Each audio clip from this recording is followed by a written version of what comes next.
কাঁচিতে নাই ধার, পেলাম একটা হার, হাড়ি নাই লকেট, পেলাম একটা পকেট।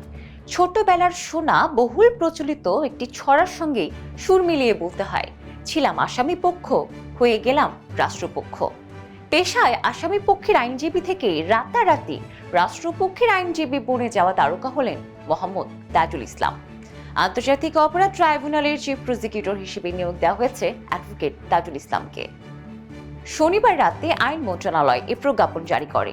এতে অ্যাডভোকেট তাজুল ইসলাম অ্যাটর্নি জেনারেলের সমমর্যাদা ভোগ করবেন বলে জানানো হয়েছে। প্রশ্ন হচ্ছে, আসামি পক্ষের আইনজীবী থেকে রাষ্ট্রপক্ষে দায়িত্ব পালনের সুযোগ আছে কিনা? উত্তর হলো পারবেন। কারণ একজন আইনজীবী যখন ফৌজদারি মোকদ্দমা পরিচালনা করা শুরু করেন, তাকে সাধারণত আসামি পক্ষের আইনজীবী হিসেবে আদালতে উপস্থিত হতে হয়। কারণ রাষ্ট্রপক্ষের আইনজীবী হতে গেলে রাষ্ট্র কর্তৃক নিয়োগ পেতে হয়, যার জন্য বেশ কয়েক বছর মোকদ্দমা পরিচালনা করার অভিজ্ঞতার প্রয়োজন হয়। শুরুর অভিজ্ঞতা বলতে তো সবার ঘাড়ে ভবানী, তাই নির্দিষ্ট বছরের অভিজ্ঞতা হবার পর রাষ্ট্রপক্ষের আইনজীবী হবার জন্য আবেদন করতে হয়। সে আবেদন মঞ্জুর হলেই একজন আইনজীবী রাষ্ট্রপক্ষের আইনি লড়াই লড়তে পারে। তবে একজন রাষ্ট্রপক্ষের আইনজীবী রাষ্ট্রের পক্ষে নিযুক্ত থাকাকালীন সময়ে আসামি পক্ষ বা রাষ্ট্রের বিপক্ষে আদালতে দাঁড়াতে পারেন না। 2010 সালে গঠিত আন্তর্জাতিক অপরাধ ট্রাইব্যুনালের অধীনে এখনো 71 ঘাতক দালাল একাংশের বিচার চলমান। আর একসময় সেই ট্রাইব্যুনালের অভিযুক্ত জামায়াত নেতাদের আইনজীবীর ভূমিকায় ছিলেন সদ্য রাষ্ট্রপক্ষের আইনজীবী দায়িত্ব পাওয়া তাজুল ইসলাম।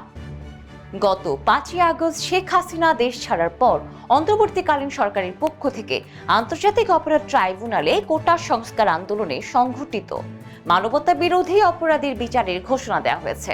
এতে নাম আছে শেখ হাসিনা সহ আওয়ামী লীগের রাঘব বোয়ালদের। আসামি পক্ষ থেকে রাষ্ট্রপক্ষের আইনজীবী বনে যাওয়া মোহাম্মদ তাজুল ইসলাম দীর্ঘদিন আমার বাংলাদেশ পার্টির যুগ্ম আহ্বায়কের দায়িত্বে ছিলেন। তাজুল ইসলাম একসময় জামায়াত নেতাদের আইনজীবী থাকা এবং পরবর্তীতে সেখান থেকে সোজা রাষ্ট্রপক্ষের আইনজীবী হবার বিষয়টি নিয়ে দুয়ে দুয়ে চার মেলাচ্ছেন অনেকে। তার উপর সম্প্রতি জামায়াতের সাথে সংশ্লিষ্ট ব্যক্তির কদর রাতারাতি বেড়েছে বহুগুণ। সেই যোগ্যতায় ভর করে এই রাষ্ট্রপক্ষের পদ জুটল কিনা সেটা নিয়েও সংশয়ে রয়েছেন অনেকেই। এদিকে দায়িত্ব নেওয়ার প্রথম দিনই বন্দি বিনিময় চুক্তিতে শেখ হাসিনাকে দেশে ফিরিয়ে আনার তোড়জোড় শুরু করেছেন তিনি। এর পরপরই বিচারের আওতায় আনা হবে ভারতে অনির্দিষ্টকাল ধরে অতিথি হয়ে থাকা সদ্য সাবেক প্রধানমন্ত্রী শেখ হাসিনাকে।